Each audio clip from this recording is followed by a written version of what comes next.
Mga ka-idol, ayan Lods at magandang umaga mga ka-idol. Ito Lods at dito tayo ngayon ka-idol, naghahakot tayo ng abono ka-idol. Tapos na ako Lods ng hakot, kaya dito na ako sa highway ngayon. Yung si Buddy Abel Ramel ka-idol, medyo malayo. Isom ko siya. Yan. Medyo madilim kasi Lods. At hindi masyado makita yung yung tao dun sa dulo. Ayan Lods, dito ako sa highway. Ito yung motor ni Yung, kapatid ni Abel. Ito naman ay motor, tricycle pala. Yun naman kay Abel. Dito yan Lods sa San Pedro. Malapit na dito sa pagitan ng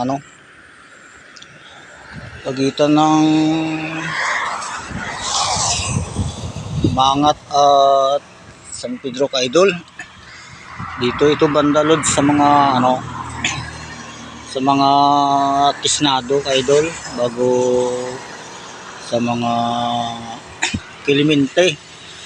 Ayan. Ito yung papuntang San Pedro. Yan Lods.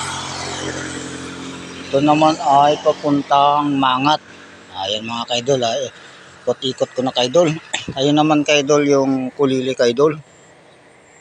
Yun. Tapos doon San Pedro doon. Ito naman ay puntang Sudlon. Ayun ang mga lugar ng mga Inyon ka-idol, bago Ligip. Yan, mga Boy Stereo. Ayun mga ka-idol. Tapos dito ito yung mga bahay ng mga Tisnado, Kinong Blas sa kanyang mga anak, bago ito naman Kinong Inggoy na Tisnado. At yun doon sa dulo ka-idol, doon yung isang kapatid nila.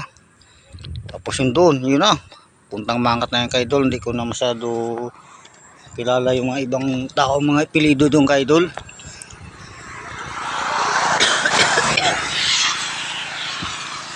Ayun si Buddy, yung mag-asawang tanod, si Kuya Kabong at si Ate Lorna, papuntang Mangat yata yun sila ka-idol. Hagip natin ang camera Lods. Yung dalawang magkapatid ka-idol, nandun pa sila sa dulo. Yun. Wala, natabunan ng sanga Lods. Ayun na sila mga ka-idol. Ayun. Yun yung nakikita nyo idol, yung dulo na yun. Kulay brown ang damit, tsaka kulay pula ang damit yung ka-idol. Ayan Lods, malapit na mag 3 minutes at kamusta na lang ka-idol sa tanan-tanan. Dito ito ka-idol sa sa San Pedro Rizal Occidental Mindoro. Ayan mga ka-idol, at thank you for watching mga ka-idol.